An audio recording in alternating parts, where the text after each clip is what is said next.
السلام علیکم خواتین و حضرات، جیسا کہ آپ جانتے ہیں آج ہماری ملاقات پاکستان کی نامور شاعرہ اور افسانہ نگار محترمہ شاہدہ عروج اور ان کے شوہر نامدار محترم پروفیسر انور صدیقی صاحب سے ہو رہی ہے، اور گفتگو ہماری ہوگی ان کے شعبے کے حوالے سے۔ محترمہ شاہدہ عروج صاحبہ، جیسا کہ آپ کافی عرصے سے بلکہ کئی سالوں سے شاعری کر رہی ہیں اور افسانہ نگاری بھی کر رہی ہیں، تو میں یہ جاننا چاہوں گا کہ اس کا باقاعدہ آغاز کب اور کیسے ہوا؟ دیکھیں، لکھنے کا اور پڑھنے کا تو بعد میں ہی ہوتا ہے، اور لکھنے کا اس ساتھ ساتھ ہی چلتا ہے۔ تو یہ سمجھ لیں کہ بچپن سے یہ سلسلہ چل رہا ہے، جب سے میں نے شعور کی آنکھ کھولی ہے، جب سے ہی لکھنا پڑھنے کا سلسلہ جاری ہے۔ محترمہ شاہدہ عروج صاحبہ، میں آپ سے یہ جاننا چاہوں گا کہ ابتدا میں آپ کو کن مشکلات کا سامنا کرنا پڑا، کن مراحل سے گزرنا پڑا، اور کیا جو ہرڈلز آئی ہیں، جو آپ ایک ایز اے نئی شاعرہ جب آتی ہیں، انسان کو بڑی لوگوں سے اصلاح لینی پڑتی ہے اور لوگوں سے مشورہ لینا پڑتا ہے، پھر کس طرح آگے بڑھی ہیں آپ، کس طرح جدوجہد کی جو آج ایک بڑا نام آپ کا ملک میں ہے؟ بہت اچھا آپ نے سوال کیا باسی صاحب۔ دراصل میں اپنے آپ کو بہت خوش قسمت سمجھتی ہوں کہ مجھے زیادہ مشکلات نہیں مجھے فیس کرنا پڑا، کیونکہ میرے گھر کا ماحول بہت ادبی تھا اور کافی حد تک مذہبی بھی تھا اور ادبی بھی تھا۔ تو اس وجہ سے میں نے جب آنکھ کھولی تو اپنا یہ لکھنے پڑھنے کا، میں نے کتابیں لکھنا پڑھنا مطالعہ یہ سب میں نے آنکھ کھولی تھی، سب کچھ میں نے دیکھا، کیونکہ میرے دادا، میری دادی، میرے فادر تو یہ سب مطالعہ کے بہت شوقین تھے، اور کتابیں ہم نے گھر میں آنکھ کھولی تو کتابیں ہم نے دیکھیں، کتابوں کا ماحول ہم نے دیکھا۔ شاہدہ صاحبہ، میں یہ بتائیے کہ آپ کا جو رشتہ ازدواج آپ دونوں کا ہوا، تو وہ کیا یہ ارینج میرج تھی یا لو میرج تھی، یا والدین کی مرضی سے طے ہوا تھا رشتہ؟ کیسے کہیں گے آپ؟ ہاں، یہ سوال تو بہت ذاتی سا ہے، مگر یہ کہ پھر بھی ظاہر ہے آپ نے پوچھا ہے تو ظاہر ہے سننے والے اور دیکھنے والے کو معلوم ہونا چاہیے ان ساری چیزیں، کیونکہ ہم ان کے لیے ہی ہیں، اپنے دیکھنے والے اور سننے والوں کے لیے ہی ہم موجود ہیں یہاں پر، اور ہماری لائف جو ہوتی ہے ہماری سب کے ساتھ ہوتی ہے، احباب کے ساتھ ہوتی ہے ہماری لائف۔ تو یہ ہے کہ جیسے یہ سمجھ لیں کہ ارینج میرج بھی تھی اور لائکنگ بھی تھی، تو انہوں نے کہا، صدیقی صاحب نے اپنے گھر والوں سے، ان کے گھر والوں نے میرے گھر والوں سے کہا، تو اس طرح شادی ہوئی۔ بہت اچھی بات۔ تو آپ سمجھتی ہیں کہ آپ کو آپ کا آئیڈیل مل گیا؟ آئیڈیل تو میری جب شادی ہوئی ہے نا، میری بہت ارلی ایج میں شادی ہو گئی تھی، ٹین ایج میں میری شادی ہو گئی تھی، تو میرا کوئی ایسا آئیڈیل میں نے شادی کے متعلق بنایا نہیں تھا، میں ابھی صرف اپنی شخصیت پر ہی سوچ رہی تھی، سوچ وچار کر رہی تھی، تو اسی دوران پھر میری آئیڈیل بنانے سے پہلے ہی میری شادی ہو گئی۔ ہاں، پروفیسر انور صدیقی صاحب، آپ سے یہ جاننا چاہوں گا میں کہ آپ کے جو جیون ساتھی ہیں، آپ کی جو رشتے ازدواج میں ساتھ ہوئی ہیں شاہدہ عروج صاحبہ، اگر یہ شاعرہ نہ ہوتی تو آپ کے ذہن میں کیا تھا، کیا ہوتی؟ نہیں، وہ تو لازمی ہے کہ وہ گھریلو ایک کنسیپٹ ہوتا ہے، گھریلو ایک عورت ہوتی ہے جو کہ بچوں کو، گھر کو سنبھالتی ہے، تو انہوں نے تو ابتدائی ایام میں تو جو ہے نا گھر کو ہی سنبھالا انہوں نے، ماشاءاللہ، اور کافی جو ہے نا انہوں نے سارا ڈیویشن اپنا جو ہے وہ گھر کو ہی دیا، انہوں نے بچوں میں دیا۔ بچے جب بڑے ہو گئے ہیں تو ایک بیٹی کی شادی بھی کر دی ہے ہم نے، کینیڈا میں ہے وہ، دوسرا جو ہے بیٹا جو ہے وہ بھی ماشاءاللہ چارٹر اکاؤنٹنٹ ہے، تو ہمیں جو نا اتنی مشکل تو نہیں تھی۔ پھر انہوں نے جو ہے وہ قدم پھر باہر نکالا، اور پھر لکھنے پڑھنے سلسلہ اس کو اوپن کر دیا انہوں نے، تو بہرحال تو ہمیں تو کوئی مشکلات نہیں ہے کوئی بھی، ہمیں کیوں بچے بڑے ہو چکے تھے، اور کوئی وہ ایک چھوٹی بیٹی ہے وہ بھی ماشاءاللہ کالج میں، تو کوئی وہ مسئلہ نہیں ہے کوئی مسئلہ۔ اب یہ چاہے اپنی شاعری کریں، چاہے ادبی سرگرمیاں کریں، جو بھی کریں، تو بہرحال جو ہے نا کوئی ہمیں گھر میں کوئی فرق نہیں پڑ رہا، ہمیں گھر کو اپنا ٹائم یہ ویسے ہی دیتی ہیں جیسے کہ دینا چاہیے، تو کوئی اس کا وہ نہیں ہے۔ پروفیسر انور صدیقی صاحب، میں آپ سے یہ جاننا چاہوں گا کہ جیسے کہ آپ یہ پروفیسر ایجوکیشن کے شعبے سے رہے، تعلیم کے شعبے سے، اور یہ شاعرہ رہیں، تو دو مختلف شعبوں میں آپ دونوں کی اتنی ہم آہنگی اور انڈرسٹینڈنگ کیسے رہی؟ نہیں، اصل میں بات یہ ہے کہ ہماری علم و ادب ہمارا تو علم اور ادب کا یہ ہے میل جو نہیں ہے. وہ تو ہمارا جو نا، کیونکہ پروفیشن ایک ایسا، میں ایڈمنسٹریشن میں رہا ہوں زیادہ تر. میں کالج کا پرنسپل اور ای ڈی او اور ڈائریکٹر کالجز اور اس قسم کا جو نا میرے پاس شعبہ رہا ہے. ماشاءاللہ. تو میرا تو جو زیادہ تر جو نا ٹائم جو نا وہ کراچی، حیدرآباد کی سیکریٹری سے یا ناظم سے یا ان سے ملاقاتوں میں، یا ہمارے جو میٹنگ ہے اس میں میں تو اس میں لگا رہتا تھا. ریٹائرمنٹ تک تو میں اتنا بزی تھا کہ مجھے جو نا ہوش نہیں ہوتا تھا کہ گھر میں کیا ہو رہا ہے. وہ یہی سنبھالتی تھی گھر کو، تو سارا انہوں نے دیکھا ہے، بچوں کو سب انہوں کو دیکھنا ہے. ہمارا تو جو ہے سارا جو ہے وہ ایجوکیشن کی طرف تھا ساری توجہ ہماری، اور ہماری نوکری بھی ہماری بہت ٹائٹ قسم کی تھی، بہت مصروفیت والی تھی. تو اس وجہ سے جو نا میں تو اپنا مصروفیت اپنے اس میں یہ اپنے سرگرمیوں میں اپنے گھر کو دیکھتی رہتی تھی. اس طریقے سے ہمارا جو نا چلتا رہا معاملہ، کوئی ہمیں وہ نہیں ہوا، ماشاءاللہ تکلیف نہیں. شاہدہ صاحبہ، میں آپ سے یہ جاننا چاہوں گا کہ آپ یہ بتائیے کہ پاکستان میں اردو ادب کیسے بولا جا رہا ہے اور کیسے لکھا جا رہا ہے، کیا لکھا جا رہا ہے؟ کچھ آپ اس سے مطمئن ہیں اس حوالے سے؟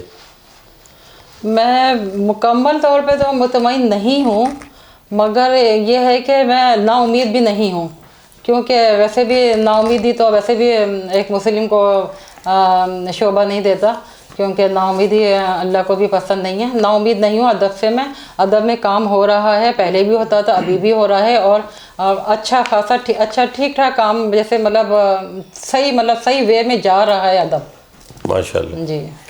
اچھا، مجھے یہ بتائیے کہ کراچی کی دبستان میں آپ نے کیا دیکھ رہی ہیں جو کام ہو رہا ہے شاعری کے حوالے سے اور اردو کے حوالے سے؟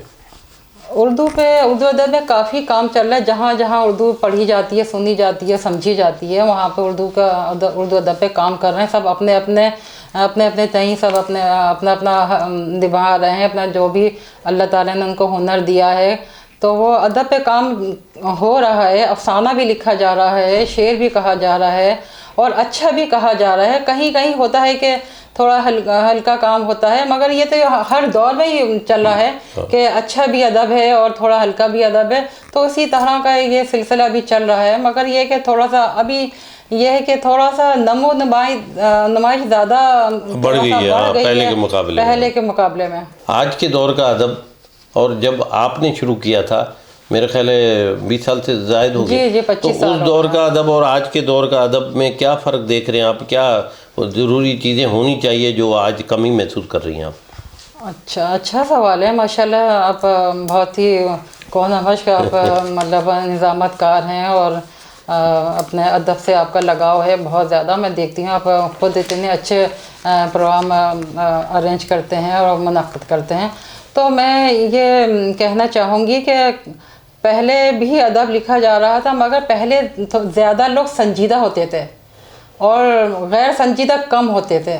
اب یہ ہے کہ سنجیدگی کم ہے، مگر ہے. یہ ہے کہ یہ نہیں ہے کہ ہم نا امید ہیں، سنجیدگی ہے، سنجیدگی سے لوگ کام کر رہے ہیں. مگر یہ ہے کہ کچھ غیر سنجیدہ بھی ہیں اس ادبی دنیا میں. تو یہ ہے. شاہدہ صاحبہ، یہ بتائیے کہ آج کل جو شاعر اور ادیب سمجھتے ہیں کہ معیاری اور غیر معیاری، جس کو آپ کہیں گے جینین اور ان جینین جو ہیں، اس میں کیا بہتری کی گنجائش ہے؟ اور کیا دیکھ رہی ہیں آپ کہ کس طرح لوگ انٹر ہو گئے اور جینین شاعروں کو نقصان پہنچ رہا ہے اس سے؟ دیکھیں، آپ کے نے سوال تو ایک کیا، مگر اس ایک سوال میں دو سوال ہیں. جی. 2 جواب دینے پڑیں گے مجھے. کیونکہ دیکھیں، ایک تو ہوتا ہے شاعر ہوتا ہے یا شاعر نہیں ہوتا ہے. جی. فنکار ہوتا ہے یا فنکار نہیں ہوتا ہے. کیونکہ فنکار پیدا ہوتا ہے.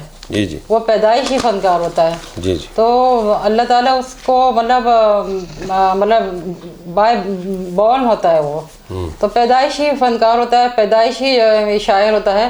تو جینین اور ان جینین کا یہ ہے، یا تو شاعر ہے یا نہیں ہے. معیاری اور غیر معیاری تو بات چلتی رہتی ہے، وہ پھر بھی چلتا ہے نا سفر. کیونکہ ایک مرتبہ یہ ہے کہ کچھ جب اسٹارٹ کرتے ہیں، جب آغاز کرتے ہیں شاعری کا یا افسانہ نگاری کا، تو وہ تھوڑا سا اگر غیر معیاری بھی ہوتا ہے، تھوڑا ہلکا بھی ہوتا ہے، مگر وہ جب اس میں جو ہے نا وہ ڈوب کے کام کرتا ہے اپنا، تو وہ پھر وہ معیار آ جاتا ہے، معیار پختہ ہو جاتا ہے اور سوچ پختہ ہو جاتی ہے۔ اور سب سے بڑی بات یہ ہے، میں سننے والوں کو آپ کے اس توسط سے، اس پلیٹ فارم سے یہ کہنا چاہوں گی کہ مطالعہ بہت ضروری ہے، کتابیں پڑھنا بہت ضروری ہے۔ بالکل چاہے وہ ہم کتاب ہاتھ میں لے کے پڑھیں یا ہم انٹرنیٹ پہ پڑھیں، مطلب کتابیں پڑھیں اور معیاری کتابیں پڑھیں اور اساتذہ کی ہم کتابیں پڑھیں۔ بالکل سچ۔ اچھا، آپ نے جب اپنی شاعری کا آغاز کیا تو آپ نے دیکھا ہوگا کہ بہت سارے اساتذہ سے آپ نے بہت کچھ سیکھا، ان سے حاصل کیا، اور ان میں اور آپ کے جو ساتھ کے لوگ جو ہم اثر شاعرات اور شاعر تھے، ان میں کوئی ایسے نام آپ بتائیں گی جن سے آپ بڑے متاثر ہوئی آپ اور استفادہ حاصل کیا اور مدد رہی آپ کی، آپ کو آگے بڑھنے میں مدد ملی؟ جی، جیسے ناہید اعظمی ہیں، اچھی شاعرہ ہیں، افسانہ نگار بھی ہیں، وہ سبین سیف بھی ہیں، اور عشرت حبیب ہیں، گو کہ وہ تھوڑا سا گوشہ نشینی میں رہتی ہیں، مگر شاعرہ وہ بہت اچھی ہیں، اچھی شخصیت کی مالک ہیں اور شاعرہ ہیں۔ عشرت حبیب ہیں، سلمیٰ رضا سلمیٰ صاحبہ ہیں، وہ ایک سنجیدہ شاعرہ ہیں اور معتبر شاعرہ ہیں وہ، تو یہ ہے۔ جو نئے آنے والے شعراء اور ادیب ہیں، ان کے لیے کیا رائے ہے آپ کی کہ کن چیزوں کا خیال رکھنا چاہیے؟ جو میں جو دیکھ رہا ہوں وہ شارٹ کٹ چاہتے ہیں، اور شارٹ کٹ سے کبھی بھی رزلٹ اچھا نہیں آتا، کبھی بھی پختہ نہیں ہوتا انسان کوئی بھی شعبے میں۔ تو آپ کیسے دیکھ رہے ہیں نئے آنے والے شعراء اور شاعرات کو؟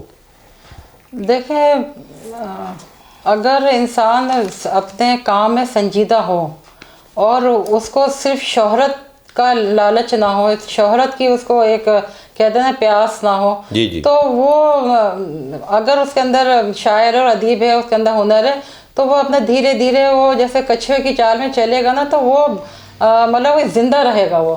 مگر جو شارٹ کٹ استعمال کرتے ہیں نا، تو یہ بالکل صحیح نہیں ہے، کیونکہ راتوں رات شہرت آتی ہے اور پھر وہ اسی طرح کیا بلبلے کی طرح پھر وہ بیٹھ بھی وہ ختم بھی ہو جاتا ہے، زیادہ اثر نہیں چل پاتے ہیں۔ جی ہاں، یہ ہے۔ آپ کے نزدیک شاعری کی اصل تعریف کیا ہے دیکھتی ہیں؟ کیا ہے آپ کے نزدیک شاعری کی اصل تعریف؟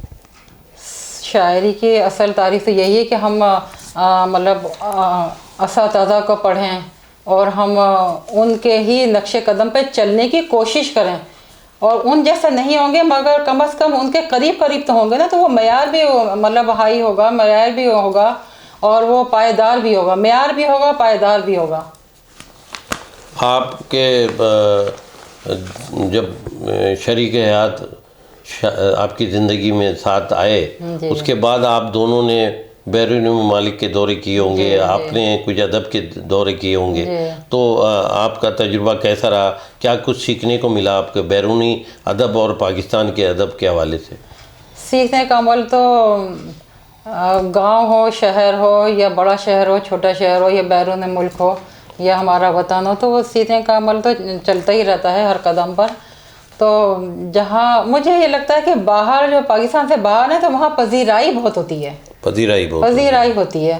اب جس طرح پاکستان میں ہمارے شہر میں، ہم تو اپنے شہر کی بات کریں گے جہاں ہم رہتے ہیں، تو وہاں پہ ہمارے شہر میں جب باہر سے بیرون ملک سے آتے ہیں یا کراچی سے باہر سے یا سندھ کے صوبے سے باہر سے صوبے سے آتے ہیں، ہم ان کو بہت مطلب ان کی پذیرائی ہم کرتے ہیں ایز اے میزبان۔ تو ہم جب وہاں باہر جاتے ہیں نا تو پھر ہماری بھی اسی طرح پذیرائی ہوتی ہے۔ تو یہ ہے کہ اپنے ملک میں تھوڑی سی مطلب یہ کہ ہم نظر انداز کیے جا رہے ہوتے ہیں کہیں کہیں، مگر یہ کہ جب ہم باہر جاتے ہیں تو ہمیں مطلب کافی پذیرائی ملتی ہے، اس سے اچھا انسان کو خوشی ہوتی ہے۔ جی، شاہدہ عروج صاحبہ، آپ اور پروفیسر انور صدیقی صاحب کا جو زندگی گزاری ہے آپ نے دلچسپ، کوئی ایسا دلچسپ واقعہ جو آپ فراموش نہیں کر سکتے ہو؟ کوئی ایسا واقعہ جو یادگار ہو آپ دونوں کو؟